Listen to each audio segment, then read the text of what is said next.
Yes news में आप सभी दर्शकों का स्वागत है। मैं आपके साथ इलियास बड़ेघर। आइए देखते हैं आज की खबर क्या कहती है। ಇನ್ನ ಮ್ಯಾಗ ಯಾವುದೇ ರೀತಿಯ ಎಸ್ ಐ ಆರ್ ವಿರುದ್ಧ ಮೇಲ್ಮನವಿಯನ್ನ ಅಥವಾ ಯಾವುದೇ ಅರ್ಜಿಯನ್ನು ಸುಪ್ರೀಂ ಕೋರ್ಟ್ ತಗೋದಿಲ್ಲ ಅಂತ ಈಗಾಗಲೇ ಹೇಳಿದ್ರಿಂದ ನಾನು ಸುಪ್ರೀಂ ಕೋರ್ಟ್ಗೂ ಧನ್ಯವಾದ ಸಲ್ಲಿಸ್ತಾ ಇದ್ದೀನಿ. ಮುಖ್ಯ ನ್ಯಾಯಾಧೀಶರಿಗೆ, ಗೌರವಾನ್ವಿತ ಮುಖ್ಯ ನ್ಯಾಯಾಧೀಶರಿಗೆ. ಇಂಥ ದೇಶದ್ರೋಹಿಗಳು ಆ ಹಿಂದೂ ಸಮಾಜಕ್ಕೆ ಹುಟ್ಟಿರ್ತಾರೆ, ಆದರೆ ಹಿಂದೂಗಳ ಮತ್ತು ಭಾರತ ವಿರುದ್ಧ ಮಾತಾಡುವಂತ ಅಲ್ಕ ನನ್ನ ಮಕ್ಕಳಿಗೂ ಸಹ ಸರಿಯಾಗಿ ಬುದ್ಧಿ ಕಲಿಸ್ಬೇಕಂತ ನಾನು ಆಗ್ರಹ ಜನವರಿ 29 ಹಿಂದೂ ಸಮಾವೇಶ ಕಣ್ಣೀರು ಶ್ರೀ ಬಸವಾದಿ ಶರಣರ ಉತ್ಸವ ಅಂತ ಮಾಡ್ತಾರೆ. ಕಣ್ಣೀರಿ ಸ್ವಾಮಿ ಕಣ್ಣೀರು ಮಠದ ಶ್ರೀಗಳು ನೋಡ್ರಿ, ಈಗ ಅವರು ಕರ್ನಾಟಕಕ್ಕೆ ನಿರ್ಬಂಧ ಹಾಕುವಂತ ಕೆಲಸ ಕೆಲವೊಂದು ಮಾಡಿದ್ದಾರೆ. ಅದನ್ನ ನಾನು ತೀವ್ರವಾಗಿ ಖಂಡಿಸ್ತೇನೆ. ಎಲ್ಲರಿಗೂ ಇವತ್ತು ನಿನ್ನೆ ಒಬ್ಬ ಸ್ವಾಮಿ ಜಮಖಂಡಿ ಅವನು ಏನ್ ಟಿಪ್ಪು ಸುಲ್ತಾನ್ ಹೊಗಳೇನ ಮುಸ್ಲಿಮರ ಕ್ಯಾಂಡಿಡೇಟ್ ಸೋಲ್ಸ ಒಬ್ಬ ಕ್ಯಾಮಿ ಹಾಕೊಂಡ್ ನಾನು ಇಂಥ ತಗೊಂಡ್ರೆ ಏನ್ ಅದಾರಲ್ಲ ಅವ್ರ ಮ್ಯಾಗ ಆಕ್ಷನ್ ತಗೊಳ್ಳಿಲ್ಲ. ಎಂ ಬಿ ಪಾಟೀಲ್ ಅಂತ ತಗೋ ದಮ್ಮಿಲ್ಲ. ಕನೇರಿ ಮಠದ ಮ್ಯಾಗ ಹಾರಾಡ್ತಾರಲ್ಲ ನಮ್ಮ ಎಂ ಬಿ ಪಾಟೀಲ್, ತಗೊಳ್ಳಿ, ಅವ್ರ ಮ್ಯಾಗ ಕ್ರಮ ತಗೊಳ್ಳಿ. ಅವ್ರಿಗೂ ಜಿಲ್ಲಾ ನಿರ್ಬಂಧ ಹಾಕ್ಲಿ. ಅವ್ರಿಗೂ ಏನ್ ನಿಮ್ಮ ಪ್ರಚೋದನಾಕಾರಿ ಭಾಷಣ, ದ್ವೇಷ ಭಾಷಣ ಅನ್ನೋದ್ನಲ್ಲ ಈಗಿದ್ದ ಸಂವಿಧಾನದಲ್ಲಿ ಅವಕಾಶ ಇದೆ. ದ್ವೇಷ ಭಾಷಣ ಮಾಡ್ಲಿಕ್ಕೆ ಬಾಬಾ ಸಾಹೇಬ್ ಅಂಬೇಡ್ಕರ್ ಅದಕ್ಕೂ ಎಲ್ಲ ರೀತಿ 5 ವರ್ಷ ಶಿಕ್ಷೆ ಇದೆ. ಅದಕ್ಕೂ ಇದು ಉದ್ದೇಶಪೂರ್ವಕವಾಗಿ ಬಿಜೆಪಿ RSS ಅನ್ನ ಇದು ಮಾಡ್ಲಿಕ್ಕೆ ಎಂ ಬಿ ಪಾಟೀಲ್ ಹೇಳ್ಯಾರ. ಮೊನ್ನೆ ಬಿಜೆಪಿ ಯಾಕೆ ಅನ್ಸ್ತ ನಾವು ಯಾರಿಗೂ ಅನ್ಸೋದಿಲ್ಲ, ನಿಮಗೂ ಅನ್ಸೋದಿಲ್ಲ, ನಮ್ಮ ವಿರುದ್ಧ ಬಿಜೆಪಿ ಇದ್ದವ್ರಿಗೂ ಅನ್ಸೋದಿಲ್ಲ. ಅವ್ರು ಯಾರು ಎಲ್ಲ ಮೊನ್ನೆ ನಾಳೆ 29 ಏನು ಹಿಂದ್ ಕೂತ್ ಮಾಡ್ಲಕತ್ತಾರಲ್ಲ, ಅವ್ರು ಯಾರು ಪುಕಟ್ ಗಿರಿಕಿಗಳು, ಅವ್ರೇನೋ ರೊಕ್ಕ ಖರ್ಚು ಮಾಡೋ ಗಿರಿಕಿಗಳಲ್ಲ.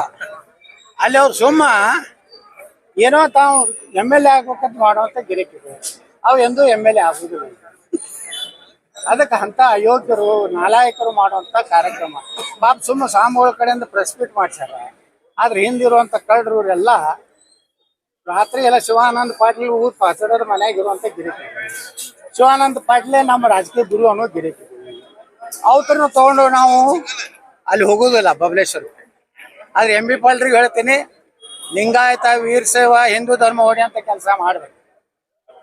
ನಾವು ಅದನ್ನ ಒಪ್ಪುದಿಲ್ಲ. ಮಾಡಿದ್ರೆ ಅದ್ರ ಪರಿಣಾಮ ನಿಮ್ಗೆ ಬೀಳ್ತದೆ, ಈ ಸಲ ಬೀಳ್ತದೆ. ಇನ್ನ ಮ್ಯಾಗ ಎಲ್ಲೂ ಹಿಂದೂ ಧರ್ಮಕ್ಕೆ ಬೈದ್ರಿ ನಾ ಬಬಲೇಶ್ವರನ ಪ್ರತ್ಯಕ್ಷ ಆಗ್ತೇನೆ, ಅವಾಗ ಪ್ರತ್ಯಕ್ಷ ಆಗ್ತೇನೆ. ಈ ಬಂದ್ ಮಾಡ್ಯಾರ ಅವ್ರು ತಿಳ್ಕೊಂಡಾರ. ಹಿಂಗ್ ಮಾತಾಡಿದ್ರ ಬರೀ ಸಾವಿರ ಓಟ್ ಹಾಕಿದ್ರೆ ನನ್ ಗತಿ ಅನ್ನೋ ತಿಳ್ಕೊಂಡಾರ ಪಾಪ. ಇವ್ರೇನ್ ಮಾಡ್ಲಕತ್ತಾರಲ್ಲ 29 ಗಿರಿಕಿಗಳು, ಇವ್ ಕಲೆಕ್ಷನ್ ಗಿರಿಕಿಗಳು. ನಾನು ಪ್ರೆಸ್ ಮೀಟ್ ಮಾಡ್ತಾರೆ ದಿನ ಒಂದೊಂದು. ಯತ್ನಾಡರು ಬಿಜೆಪಿ ಸರ್ಕಾರ ಇದ್ದವ್ರು ರೊಕ್ಕ ತಂದಾರ. ಈಗ 275 ಕೋಟಿ ರೂಪಾಯಿ ತಗೊಂಡ್ ಎಷ್ಟು 108 ಕೋಟಿ ರೂಪಾಯಿ ಮಹಾತ್ಮ ಗಾಂಧಿ ನಗರ ವಿಕಾಸ ಯೋಜನೆ ಒಳಗೂ ಟೆಂಡರ್ ಆಗಿದೆ. ನಗರಾಭಿವೃದ್ಧಿ ಸಚಿವರು ಸುರೇಶ್ ಭೈರತ್ ಅವ್ರು ಫೋನ್ ಮಾಡಿ ನಿಮ್ಮ ಇದಕ್ಕೆ ಮಾಡಿ ಟೆಂಡರ್ ಮಾಡ್ತಾ ಇದ್ದೀವಿ ಅಂತೇಳಿ ಸಹಕಾರ ಕೊಡ್ಬೇಕಂತೇಳಿ ಇನ್ನೇನು ಹೇಳ ಮೊನ್ನೆ ಹೇಳಿದ್ದೆ ಅಧಿವೇಶನದವರು.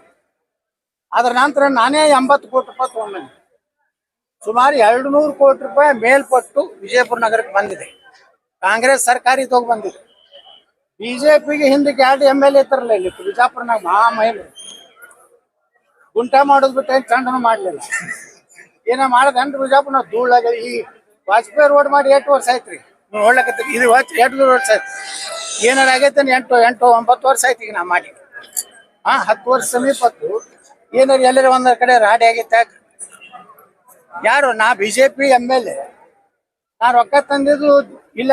ನಮ್ಮ ಕನಕದಾಸ ಮಾರ್ಗ ಐತ್ಲ, ನಮ್ಮ ಬಾಬಾ ಸಾಹೇಬ್ ಅಂಬೇಡ್ಕರ್ ಸ್ಟೇಡಿಯಂ ರೋಡ್, ಐಲಾಬಾ ಹೋಳ್ಕರ್ ರಸ್ತೆ, ಅದು 3 ತಿಂಗಳಿಗೊಮ್ಮೆ ಕಟ್ತೈತಿ. ಅಂದ್ರೆ ಈಗ ನೋಡ್ರಿ ಅದನ್ನು 7-8 ವರ್ಷ ಆಯ್ತು. ನಮ್ಮ ಗೋವಿಂದ ಕಾರಜೋಳರ್ಗ ಅವ್ರ ದೊಡ್ಡ ನಾ ಮಾತಾಡಿ ಅದಕ್ಕೆ ವಿಶೇಷ ಹಣ ತಂದು ಹಾಕಿದೆ. ಇಡೀ ಬಿಜಾಪುರ ಸುಂದರ ಆಗೈತೆ, ಅದು ನೋಡೋದಾಗಲ್ಲ. ಬಿಜಾಪುರ ಮೊನ್ನೆ ಒಬ್ಬ ರಾಯಚೂರ್ದವ್ರು ಒಬ್ಬ ನನಗೆ ಇಲ್ಲಿ ಬಿಜಾಪುರನಾಗ ಅವ್ರ ಹೆಂಡತಿ ತವ್ರ ಮನೆ, ಅವರು ಇಲ್ಲೇ ಡೆಲಿವರಿ ಆಗೈತೆ ಅಂತೇಳಿ 15 ದಿವಸ ಇದ್ದತ್ತ. ಅವಂದು ನನಗೆ ಪತ್ರ ಕಳ್ಸ್ಯಾನ. ನಾನು ಕರ್ನಾಟಕದಲ್ಲಿ ಭಾಳ ನಾನು ರಾಯಚೂರು ಹಿಡಿದು ಎಲ್ಲ ಕಡೆ ನಾನು ನೋಡಿದ್ದೀನಿ. ಬಿಜಾಪುರದಷ್ಟು ಸುಂದರವಾದ ನಗರ ಯಾವುದೂ ನೋಡಿಲ್ಲ. ನಿಮ್ಗೆ ಧನ್ಯವಾದಗಳು. ಇಂಥ MLAಗಳು 224 ಕ್ಷೇತ್ರದಾಗೂ ಬೇಕಂತ ಹೇಳಿ ಪತ್ರ ಬರ. ಅಂದ್ರೆ ವಿಜಯಪುರ ಸುಧಾರಣೆ ಆಗ್ಲಕ್ಕತ್ತದ. ಮಾನ್ಯ ಬಸ್ ಬಿಡುಗಡೆ ಅದು 25 ಯಾರಿಂದ ಬಿಜಾಪುರ MLA ಅದ ಅಂತ ಹೇಳಿ ಏನು ಯಾರು MB ಪಾಟೀಲ್ ಅದು ವಿರೋಧ ಮಾಡಲಿಲ್ಲ. ಅಭಿವೃದ್ಧಿ ಬಂದಾಗ MB ಪಾಟೀಲ್ ವಿಚಾರ ನಾವು ಸಪೋರ್ಟೇ ಮಾಡಿ ಈ ಹಲ್ಕ ಕೆಲಸ ಮಾಡಿಲ್ಲ. ಅವ್ರಿಗೆ ನೀರಾವರಿ ಮಾಡಬೇಕು, ಅವ್ರಿಗೆ ಗೌರವ ಕೊಟ್ಟಿವಿ, ಭಗೀರಥ ಅಂತ ಹೇಳಿವಿ. ಇದು ತಪ್ಪೇನಿಲ್ಲ. ಇವತ್ತ ಇಷ್ಟೆಲ್ಲ ಬಿಜಾಪುರ್ನಾಗ ಅಭಿವೃದ್ಧಿ ಆಗೈತಲ್ಲ. ಇವತ್ತು ನೋಡ್ರಿ ಲ್ಯಾಂಡ್ ವ್ಯಾಲ್ಯೂ ಎಷ್ಟಾಗೈತಿ ಬಿಜಾಪುರ್ನಾಗ. ಈ ನಮ್ಮ ಕಾಲೇಜ್ ರೋಡು, ಸೋಲಾಪುರ ರೋಡ್ ಎಷ್ಟು ಒಳ್ಳೆ ರಸ್ತೆ ಆಗಿದೆ. ಅದಕ್ಕೆ ಕೆಲವೊಂದು ಮಂದಿ ಟೀಕಾ ಏನು ಮಾಡ್ತಾರಲ್ಲ, ಅವ್ರಿಗೆ ಉದ್ಯೋಗ ಇಲ್ಲ. ದಿನ ಪ್ರೆಸ್ ಮೀಟ್ ಕರೀದು ಮನೆಯಿಂದ ಉಪ್ಪಿಟ್ಟು ಚಾ ಮಾಡ್ಕೊಂಡು ಬರೋದು, ಮನೆಯಂದು ಅದೇ 10 ಮಂದಿಗೆ ಅಟ್ಟೆ ತರೋದು. 11ನೇ ಪತ್ರಕರ್ತ ಹೋದ್ರೆ ಉಪ್ಪಿಟ್ಟು ಸಿಗುದಿಲ್ಲ, ಚಾನು ಸಿಗುದಿಲ್ಲ. ಇಂಥ ಅಯೋಗ್ಯರು ಕೊಡ್ಕೊಂಡು ಪ್ರೆಸ್ ಮೀಟ್ ಎಲ್ಲ ಮಾಹಿತಿ ಮನ್ಯಾನ ಉಪ್ಪಿಟ್ಟು ಯಾವ್ರೆ ನೋಡ್ರಿ ಜಗತ್ತಾಗ ಯಾವ ಬಿಜೆಪಿ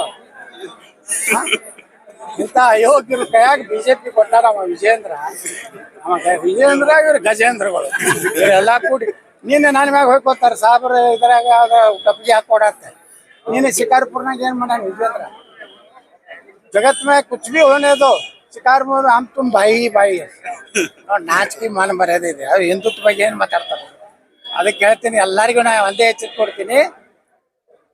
ಬಿಜೆಪಿ ಇದ್ದಾಗ ಹಣ ತಂದೀವಿ. ಯಾರು ನಾನು ಜಗಳಾಡ್ ತಂದೀನಿ. ನಾ ಮಂತ್ರಿ ಆಗಲಕ್ಕ ಏನು ಯಡಿಯೂರಪ್ಪ ಮನೆಗೆ ಹೋಗಲ್ಲ, ಬೊಮ್ಮಾಯಿ ಬಲ್ಲಿ ಹೋಗಿ ನಾ ಕೈ ಮುಗಿದಲ್ಲ. ನಗರದಾಗ ಡೆವಲಪ್ಮೆಂಟ್ ಮಾಡೀನಿ. ಈಗ 225 ಕೋಟಿ ರೂಪಾಯಿ ಹೆಚ್ಚು ಕಡಿಮೆ ಇವತ್ತು ರೊಕ್ಕ ಬಂದೈತಿ. ಇನ್ನು ಭೂಮಿ ಪೂಜೆ ಚಾಲು ಮಾಡ್ತೀನಿ. ಅಲ್ಲಿಂದ ಏನು ಹೊಯ್ಕೋತಾರ ಹೊಯ್ಕೊಂಡು ನೋಡೋಣ. ನೋಡ್ರಿ, ಈಗ ಜಿಲ್ಲಾಧಿಕಾರಿಗಳ ಕಚೇರಿ, ನೂತನ ಕಚೇರಿನ ಕನಕದಾಸ ಬಡಾವಣೆ ಮಾಡ್ಲಿಕ್ಕೆ ಪ್ಲಾನ್ ಮಾಡಿದ್ರಿ. ಏನಾಯ್ತು ಸರ್? ಮತ್ತೆ ಕೆಲವೊಬ್ರು ಹೇಳ್ತಾ ಇದಾರೆ ಅದು ಶಿಫ್ಟ್ ಮಾಡಿದ್ದಾರೆ ಬೇರೆ ಕಡೆ ಅಂತ. ಇಲ್ಲ ನಮಗೂ ಮಾಹಿತಿ ಇಲ್ಲ.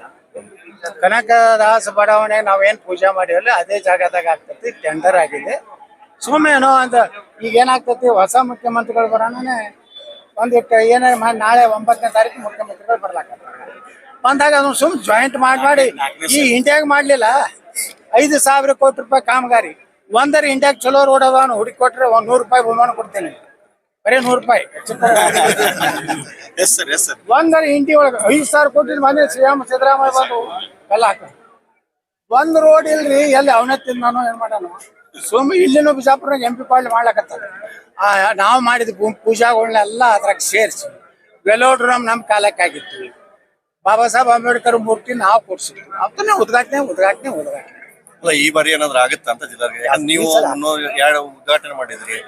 ಹಣ ಕೂಡ ಬಿಡುಗಡೆ ಆಗೈತೆ. ಅವಾಗ 25 ಕೋಟಿ ಬಿಡುಗಡೆ ಆಗಿತ್ತು. ಈ ಮಾತು MB ಪಾಟೀಲ್ ಬಂದಾಗ ಮಾಡಿಫಿಕೇಶನ್ ಮಾಡಿ ಅದು ನಾವು PWD ಕೊಟ್ಟಿದ್ದೀವಿ. ಈಗ ಕರ್ನಾಟಕ ಗ್ರಾಮೀಣ ಕೊಟ್ಟ ಅಷ್ಟೇ. ನಾವು PWDಗೆ ಯಾಕೆ ಕೊಡೋದು ಹೇಳಿದ್ವಿ ಅಂದ್ರೆ ಒಳ್ಳೆ ಕ್ವಾಲಿಟಿ ವರ್ಕ್ ಆಗ್ತದೆ ಅಂತ ಹೇಳಿದ್ವಿ. ಸ್ವಲ್ಪ ನಮ್ಮ MB ಪಾಟೀಲ್ಗೆ ಸಾಬ್ರ ಮ್ಯಾಗ ಪ್ರೀತಲ್ಲ.